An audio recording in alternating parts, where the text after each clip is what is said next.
crazy crab in the house. Ladies and gentlemen, it's time to talk about what you have hopefully already seen. If not, click the link in the description. This is the new Vader fan film. I've been following this for a long time, waiting for it. I don't think I've even mentioned it on my channel because I really didn't know what to expect, but I've definitely been following it, and I've heard how much work this guy's put into it.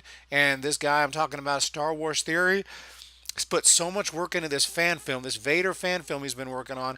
Then he rented out an auditorium. He's going to play it like on a big screen for an audience in Los Angeles. I wish I could have went to that. My standards were getting pretty high for this thing. I'm thinking, man, this is going to be actually legit. This guy's got, he doesn't have a ton of money, but I'm sure he has a nice little budget. He's funding it himself. He's not going to make any money off it. This is a true fan. I can't wait for this. And it finally came out. And oh my gosh, as high as my standards were, I mean, I was thinking, I was really expecting this to be the most quality fan film I've ever seen. And I've seen lots of fan films, and they always look like, as good as they might be and as hard as they try, you always just kind of see that kind of low budgety feel to it. Like, yeah, fan film. This thing looks amazing. Oh my gosh. Not only that, this is a passionate Star Wars film. The first, I mean, it's not an entire film, it's a 16-minute clip, hopefully, eventually going to be film length. It's right now episode 1, Vader, Shards of the Past.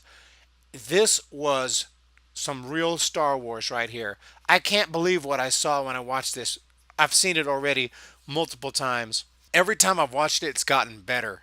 First of all, the first time I saw it, of course, I was blown away by the visuals, by the special effects, and there were just a couple of things that I wasn't sure on. But after watching it multiple times, I'm absolutely just, I love it. I freaking love it. This is the best Star Wars content from an actual, Star Wars movie, re-edit, whatever, that I've seen since I don't know when. This is like a film that if Disney had put this out, let's just say Disney said they're releasing a little Vader film, a little Vader short episode. They're on YouTube or something, and this came out, I would have given them full compliments. I would have said, I don't know what the hell Disney and Lucasfilm, I don't know what Kathleen Kennedy's smoking, but she needs to keep smoking it. If she put this out, I would have been completely like, wow, they just got me back. Just like that. That's how good it is. But of course, it's not them because they don't know what the hell they're doing. It's not Kathleen Kennedy. It's not them at all. It's a fan.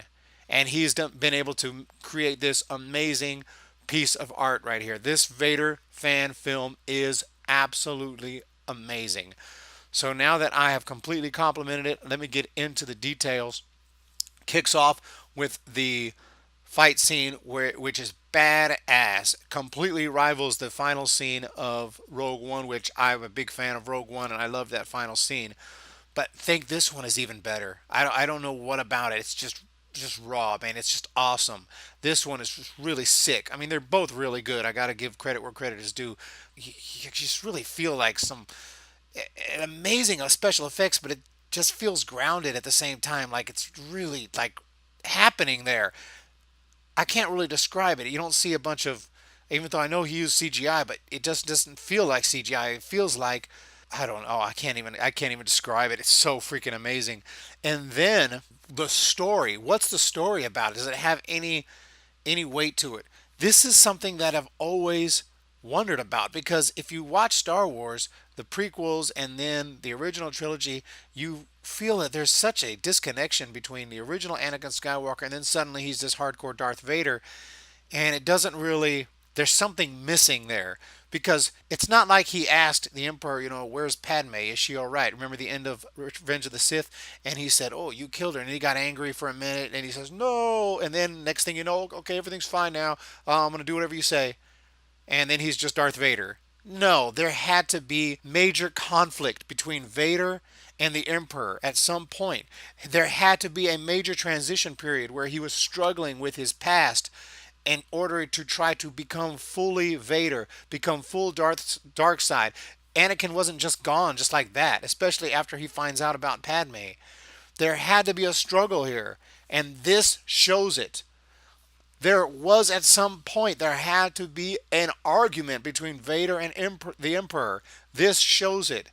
There had to be serious discussions. There had to be serious conflict. This shows it. Wow, wow, wow. Also, we had a cameo from Padme. If I would have done the film, I'm going to be honest, if I would have been doing this film, which it's a good thing I wasn't because it would have sucked, but if I would have been doing it, I probably would have hesitated to have a Padme actress because I'm already having to deal with trying to recreate the Emperor as close as possible, trying to recreate Darth Vader as close as possible, and they did an amazing job. I don't want to give the audience any reason to get pulled out of the film when they see a face that's not Natalie Portman's or whatever. But having said that, after seeing it two or three times, I think it's awesome as it is. So, the first time I saw it, I was just like, I don't know about that, but her voice was awesome. Maybe I would have used her voice, but I would have just hesitated to have the face shot. But I don't know if that's really a criticism because after I watched it the second and third time, I started to actually like that part. And the little Anakin, though, I don't know about that because I don't know what stage, at what point, because it seemed like after the Phantom Menace, he never again, the little kid never saw Padme again until he was already a teenager or almost an adult in episode two. So I don't know at what point that's supposed to be or who that's supposed to represent because he looks like a little older kid. So yeah, I'm not sure about that. When that's supposed to take place, or if that was just a vision from Darth Vader thinking back to when he was a child and it was supposed to be at that point. Not really sure, but still really cool. That's nothing. I mean, that's not even a nitpick. That's nothing. I mean, the film is so awesome that I can't really say much. Darth Vader looked great, sounded great. 95% of the time, he was just almost spot on. There was just a few little lines here and there where I kind of thought maybe he was kind of drifting out of his Darth Vader voice and more to his natural voice, which you got to be careful of. But almost 100% of the time, he was right there. The Emperor, awesome. I loved the Emperor. I loved the Emperor in this film. I mean, awesome. Just an absolutely freaking amazing piece of art right here. This is freaking straight canon for me. This is more Star Wars than anything Disney's gonna put out. Okay, that's just the fact of the matter. George Lucas is no longer making Star Wars films. He's not working with Disney.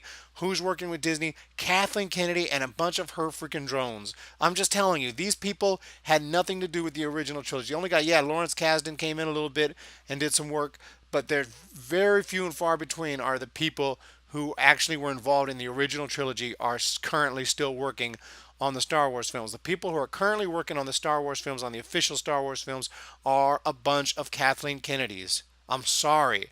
They are not going to give us quality stuff like this. This right here on a budget that had to be a fraction of what Disney has, of what Lucasfilm has to work with. He was able to produce this amazing work of art right here. You got to check it out. I got the links in the description if you haven't seen it. Episode 1, Shards of the Past, Vader. I was blown a freaking way. Blown a freaking way by this. Crazy crab. That's my review for Vader, Shards of the Past. 10 out of 10 Lucases. And I hope more is to come from this thing. It is the bomb. Don't miss it. I'm not just kissing up to it. I'm telling you right now, like I said earlier, if Disney would have put this out, I would have just been like, I don't know who was involved in this. They need to hire him to do episode 9. That's what I would have said because there's just nothing wrong here. Loved it.